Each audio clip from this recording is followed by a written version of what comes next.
Booyah. Hello. Hi. Welcome to the channel Fieros Reborn. Hey. Um, I'm standing up because I need to lose weight and I also just need to get more upright in general. I'm thinking tangentially of going back into stand-up comedy. I hate audiences though. They're so horrible. It's such a pressurized situation to be in. Well, that's the whole point of it, isn't it? But then, like, the reason to do stand-up comedy is it's like really, really fun when it goes well, but when it goes badly, it's just the worst feeling. It's like your whole, it's like a dementor suddenly comes into the room and sucks your soul out of your body briefly. You're like, and then when it's going well, it's like I don't know, expecto patronum is constantly going on. Like, it's just very, very fun feeling. Um, Yeah, hello. I've got two of my pictures here now, as you can see. The egg of shame, still the egg of shame. It can change. The name of shame can change to something else, but at the moment it's the egg of shame. Shame! And then we have the crystalline blue jungle light of whatever that is. Still not sure about it. I need to feel it for a while more, you know. It's one of these things that if you make a snap decision about it, then you're going to fuck it up. As in, if I just go, it needs to be something else. The way I tend to work with my artworks is I do a bit, and then I kind of sit with it. I want to see what I have already done in as much clarity as possible. So it's like I want to register all the marks that I've already made and take them in and go, okay, so that's what that looks like. That I can see how things are working here. And I may not even change it. It may well be done. I mean, I came to the conclusion that it was already finished to begin with. But there's something just troubling me about this green yuck, and I don't don't have an idea apart from red or orange or something. But then it just might be a bit trite. I might just change the whole thing, but I don't want to ruin it as well because this all this stuff in here is nice. It's really strong, this effect here. So it's like, what does it need? What does it really need? And what does it want to be? Is it just because I haven't signed it that it's not coming into its own because I haven't put my little stamp mark on it, which tends to sort of bring it to life a bit more and it says, yes, it's finished. This one is definitely finished. There's a part here that I'm not particularly happy with, but it's not something I'm going to do anything about. I think that you get to a point in the creation of a piece and you have to just say, okay, it's not perfect and it will never be perfect because as soon as you start trying to meddle with the slight flaws that you perceive in it, you just end up creating more flaws. Like, I'll try and change this to feel how I want it to feel, and then something over here will suddenly call my attention. I'll be like, it's just gone out of balance now. Or as I try to do the change here, I'll feel like, it's upset the balance of what's around it, and it's now just changing completely. And it's like, well, you're just making more work for yourself overall. If you keep trying to improve on something all the time, it never stops. You'd never stop. You have to say at some point, right, it's done. And this part that I'm not particularly happy with, I feel like it's a bit of a block line, as in there's too much of a barrier.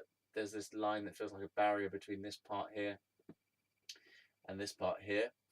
That feels slightly unnatural, and that there should be a way that the energy from this part joins in with that. That can be sorted by me changing the way I feel about this part and noticing that it's only a matter of perception that there is a line there, because there are other ways to perceive it that don't show it to be a line, that show it to be a system of interweaved colours. So you can change an artwork for yourself just by paying attention to it more deeply, and you can see that it may resemble a line in some ways from some angles if you focus on it as it being a line, but as you look more deeply you think, well, it's not really a line, it's kind of like a blurry thing, and maybe it's got different other ways that you could see that, and now it's starting to feel like it's not really a line at all. It's more like a series of kind of interlocking shapes. So yeah, or maybe that is nice that it feels like it's a separate thing because it's like a maybe like a beach and this is the sky. I don't know. Yeah, so you can do a lot with artwork that you've already made by just coming to terms with what's already there and not trying to improve it. So you get to a certain point and you go, well, I'm just talking from my own practice. I get to a certain point and I go, right, is this something that I need to change by actively doing something to the piece, or is it something that I need to change in how I feel about what is already there? Is it something I need to get used to? Is it something I need to accept? Is it something I need to resolve inside me towards the piece rather than resolve in the piece to try and change how I feel? It's like I just need to kind of be with this and acknowledge this marking here. I'm not going to change it because overall it is doing what I wanted to do. It has the right feeling to it, and it feels like it's finished. There's nothing else I want to do to it. It's got a very peaceful, absorbing, still feeling to it for me. That's how I feel it to be. My mum enjoys this middle stuff. She says it's like flames and whatever. I don't really see it myself, but everyone sees it in a different way. And in this one, it's just like really active and dynamic, and stuff is all going on in here for me. It feels very movementy and bright. But then this crappy shit down the bottom as well. I'm still not sure about that. Again, that could be just a case of I need to accept that this is how it is, or what, I don't know. Anyway, I thought I'd put them in the background because they sort of give a certain ambiance, whatever. It's fucking hot, by the way. I'm sweating like a bitch. Alright, so this is Fieros' story time. Just going to do a quick little promo for my book, which is called Psych Ward 1. Let's see what you can see. Psych Ward 1. Let's do a little open the page. Oh, it's back to the pubes work. Man, opening it on the pubes page again. Pubes. Oh, here we go again. I have to write a story again, don't I? Can you hear the reluctance, the defeatism in my written voice? I feel it is inevitable that someday soon I will have to write sensibly. And then someone will write a scathing review saying something like, after initial teething problems and swathes of nonsensical language, horseplay, the author, Fieros Wilson, eventually gets off his existential high horse long enough to mill around with us proles and actually bother to make sense. 4 stars. I didn't give it 5 stars because then I'd look ill-considered. Ha! No truth-telling for me. Protect my social identity. What would they think of me if I told the truth? Maybe you should fuck off. That's me having a go at potential reviewers of my own book within the book. Okay, so Fieros Reborn story time. Oof, standing up. Yesterday was hard, man. Yesterday was hard work. It was really fucking. I felt fat. I don't know why. I just felt so fat all day yesterday. Today I haven't felt fat at all. I felt it like a little tiny bit. I'm aware that that exists, that the belly is there. But yesterday, just the whole belly, man. It just felt fat and bloaty. Like, it just wouldn't leave me alone, you know. The belly was just talking to me the whole time, saying I'm big and fat. I'm big and fat. And today, I barely noticed it. It's so strange how things change from day to day. You know, today I woke up in the morning really, really angry for no reason at all. I was like, oh, okay, great, I'm really angry. It was like 6:30 in the morning. And I had planned to go to see my dad later on and see my, what's his name? My nephew. But I woke up really angry and I was like, oh, God. And I just had this sudden bing, bing, bing idea. I was like, right, I need to go to the forest. No one's going to be there, right? It's in the morning. It's going to be quiet. And I'm just going to get a stick. I'm just going to whack it on the ground and vent my anger and just whack that stick on the ground. You know, no one's going to hear it, so it's going to be fine. I'm just going to whack the stick on the ground until all the anger's gone. And I did it. And it worked. It actually really worked. I just was like whacking it. All right, I did a bit of swearing as well. I was like, fucking this and fucking that and fucking blah, blah, blah. And just whack, whack. I got 2 sticks by the end of it. Whacking it like a drum kit on the floor. And it was amazing actually, because afterwards I felt so clear, and it felt like I could sort of leave the anger in the forest. That was a sort of separate experience. So the whole whacking the floor in the whacking the floor in the forest was a separate experience. Like the anger, when I left the forest, it was like I left the anger in there for the forest to deal with and for it to absorb into the ground, whatever. And I just remember coming out of the forest going, yeah, that was cool. And I feel that was a satisfying experience. That was like, I can process that and feel like, you know, I could even use that as that memory as a experience to draw upon whenever I get angry again. I can just go, I just imagine whacking the floor. Just remember that time, and that feels like it will kind of diffuse the anger in itself. But then I also have that as a good option, that I can go and just do that whenever I'm feeling angry. If I just go to a certain part in the woods where no one can hear anything, just whack some sticks on the ground and maybe yell a bit as well, and boom, I felt so much better. I felt so much clearer. You know, I was in this pain of anger. It wasn't just anger, it was pain and anger at the same time. My knees were feeling like shit.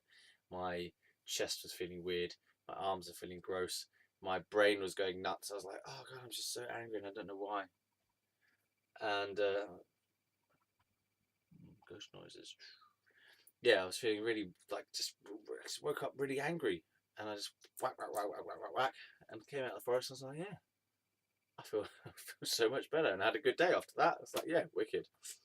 Maybe I'll do that every morning. It's 6:30. Just go whack trees and plants and the floor and dead wood with sticks and go rah, and stinging nettles because they're bad. I hate stinging nettles. So, like a little 5-year-old in the woods, and then I'll be fine. I'm a bit afraid when I speak about that kind of thing. I'm afraid when I speak about swearing, yelling, being angry in general, and whacking sticks and being in the forest alone. I'm afraid that it makes me appear like a mad person. I'm afraid that it gives off an impression that I'm some kind of deviant. Which is a shame, because I feel like it's actually really something that we lack in our culture, is healthy ways to express anger that are non-harmful to other people, that don't affect other people, that don't harm other people. So we don't really have ways of being able to express our anger that is non-aggressive to other people. We tend to take out our anger on other people verbally, or if we just become passive aggressive and manipulate people, and we never express our feelings in a clear way, but in a way that's not trying to harm another person or change the other person or blame them, but just to express, this is how I'm feeling and I want this action to be done because, you know, you've hurt me or whatever, and I need you to do this because it's not working for you to carry on doing that, and it hurts and now I'm angry. But I do feel like I feel a bit fractured when I speak about doing those things. I feel like it promotes an image of me as this kind of scary person in the woods bashing the stick on the floor, and that's not a usual thing to do.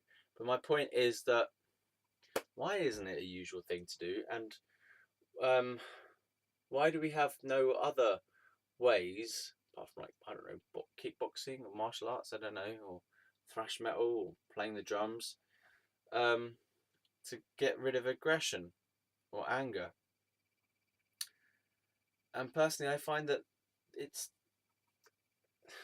actually okay to whack sticks on the floor in the woods. It's like, why is that such a big deal? And you know what? Part of it, where it comes from, why I'm afraid of myself when I speak about anger and being in the woods is because this ties into the story time. Because when I was in the first psychiatric ward, okay, I realise we're skipping ahead from the story because I was in America the last time I was talking about the story time. But when I was in the first psychiatric ward, it was Ward 10 in Wexham Park Hospital in Slough. And one of the things that they took as a sign of my mental health was that I would masturbate in the woods. That was a sign of mental illness. And it's really hard for me to try and explain that's not a sign of a mental illness. That's someone who wants to be alone, who likes nature. It wasn't that I was getting off because it was nature. It was because I wanted to be away from humankind, because humankind was driving me insane. Like, human people are so noisy, they're so aggressive, they're so manipulative, they're so controlling, they're so invasive. They always want to know what you're up to and what you're doing and why and what your thoughts are about it, and like what you should be doing and when you're not doing what you should be doing. Um, which is according to a very strict and narrow way of looking at life, which is to say, look, if you don't have a job and you're not going to your job and you're not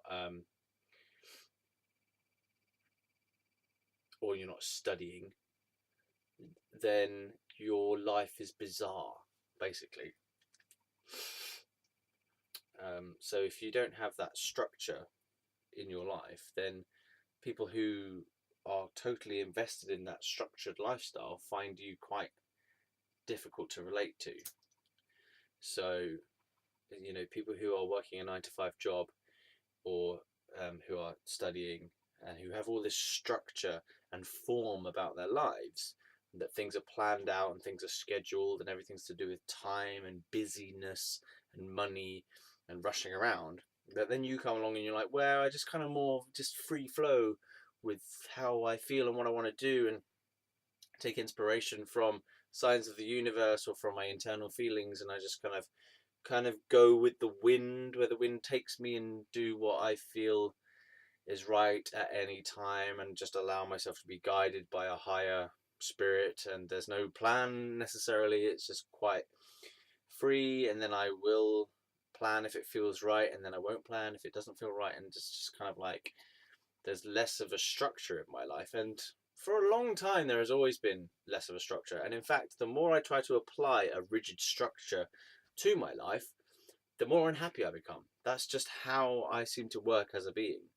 You know, when I have been in long-term jobs, I just get so depressed. I get so depressed with the rigmarole and the routine of getting up every day at the same time and going to the same place and seeing the same people and doing the same thing, and saying the same thing, and having the same difficulties every day, and then having to do it. There's that aspect of feeling that compulsion that you need to do this, because if you don't go in, then you're going to lose your job, and then you lose money, and it's going to affect your situation. So there's all this fucking pressure, basically, to maintain the structured life. And I feel, and have always felt, really, after a certain point in time in my life, when I was about 19, I started to feel that sense of that this structured life is really restrictive. It really is not it's not something that I want to live in. But then the other aspect is that the society around us really calls you and pulls you to conform into its ways. So the whole society around us is constantly asking you, come here, have a normal 9 to 5 job, study a little bit on the side, get into debt, take out credit card loans, um, start a family, buy a dog, have a car. Everything is all like set up. It's marketed to us, and it's not even just marketed via advertising. It's marketed by everyone else is doing the same thing, pretty much. And part of me just wanted when I was 19, just wanted to be an artist and to not be in the 9 to 5 thing. And I just wanted to focus on things that made me happy, that I felt passionate about, making my band work, drawing my exploring art and exploring drawing and exploring painting and exploring the ideas that I had of shapes and colors and painting the world and seeing how I could do it in my own unique way. And like structure is just very, it feels false, it feels fake somehow, like it just seems to clash against my natural impulse of life, because it's like the structure thing is always coming from an outside source. It's always like the university decides when the university decides when your lectures are. You don't decide when your lectures are. Your employer and the company's structure decides when your starting time and finishing time is, and what the things you have to do when you're there. And everything is prescribed and described by something that comes from outside of you, and your main role in that is to engage with what is already there, basically, and to do your best to fit into what is already there and what's given. So unless you are working at a higher level within those structures where you're starting to set the structures for other people below you, I just find it like I've I would always be in a job and I'd be like, why am I doing this? Why am I like contributing to this? I was doing this temp job. This is way after the psych ward stuff had all blown over. I was doing this temp job in a bakery, but I was in I say bakery. It was a test bakery for Allied Bakeries. They got a head office thing in Maidenhead where they do all the testing of new products. So they're like trying to basically squeeze profitability and product satisfaction out of the cheapest ingredients.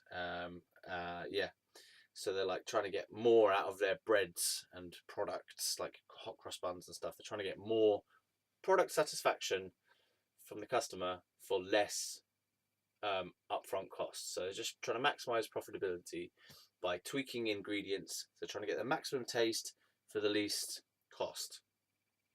And they'll take different ingredients from different suppliers and change them in the recipe to make different amounts. And they're always trying to kind of make things cheaper for them to produce and not affect the end result for the customer or improve the end result for the customer.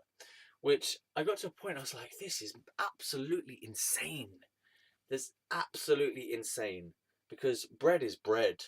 Like they're, you know, bread is bread.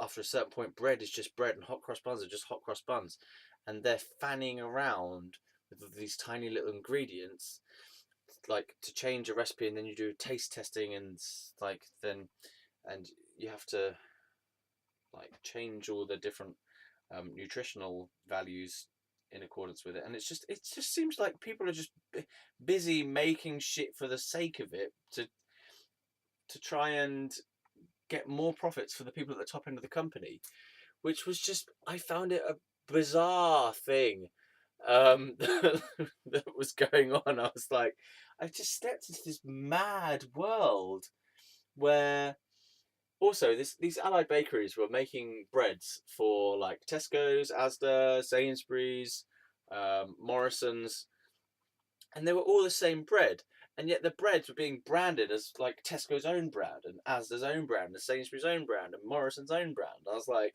but they're the same bread. They are literally like, there is no difference in the ingredients and the makeup and the way they're baked and stuff.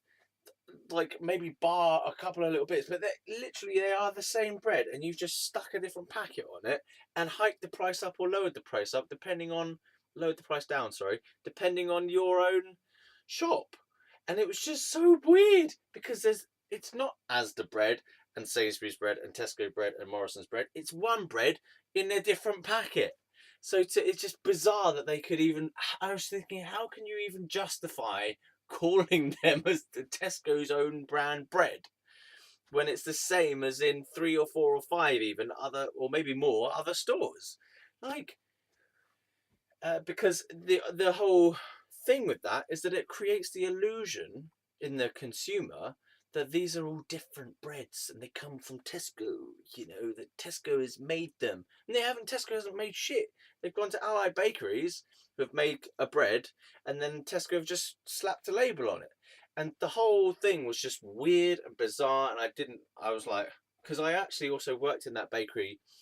I worked in that bakery in two capacities, a test bakery. First capacity I worked in was measuring out ingredients, tiny little amounts of different fucking things to create test batches of these new products that some twonk in the product design team had created a new recipe.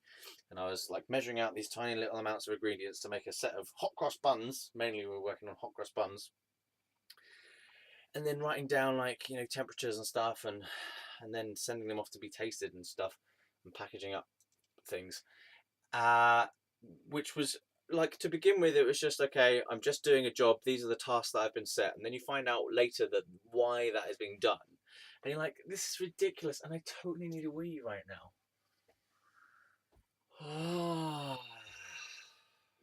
I'm gonna go for a wee. Hold the thing. Hold the line.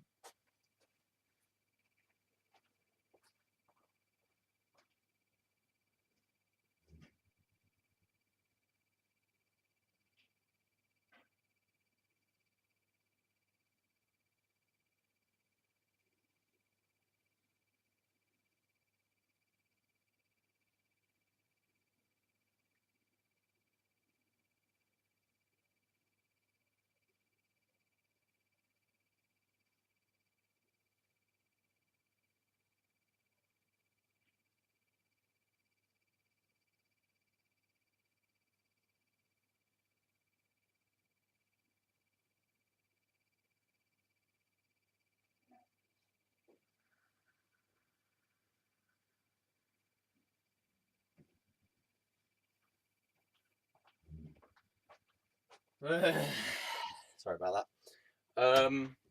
Yeah. So bread. So I was doing this test bakery stuff, and I was like weighing out all the ingredients, yeah, and it was the most tedious set of tasks I think I have ever done, because they had this list of ingredients, and they're all really strange ingredients. They're like, you're putting in an ounce of, not even an ounce, sorry, I don't know what amounts they were. You're putting in a little amount of like a raising agent, then you're putting in an amount of flour, then you're putting in an amount of like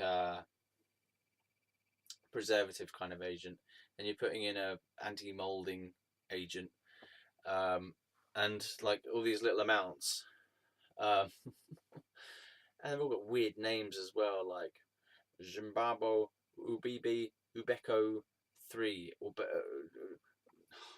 Timbaka 75. It's just weird. So measuring out all that shit, and I was like, to begin with, it was just a temp job, and I was just doing tasks that I've been told to do, and like doing the sheet and doing what I was supposed to do, right? And it was just so fucking tedious and so isolating and so lonely and so boring and so dull, and so dry and so completely and utterly numbing, like mind-numbingly terrible. I think I just stopped, or that assignment came to an end because I was only covering for someone who was like ill or something, long term, had a fairly long term illness or something. I can't remember what it was. Anyway, then the next time when I went back to work in that same place, I was in a different capacity, and I worked in data entry, and I was typing in the nutritional values that had been changed because they'd changed the recipes a little tiny bit, and I was typing in all the data and having to map them across to go onto the packaging correctly in the for the different supermarkets markets for the different breads, right? And I was like, these are the same breads. They're the same breads with a different packet. Like, how can they how can they justify that to themselves? Like, how do they sort of feel it's not lying? I feel like it's a lying thing that was going on there. Like, it's nonsense. It's like me saying, I'm a Tesco brand Fieros.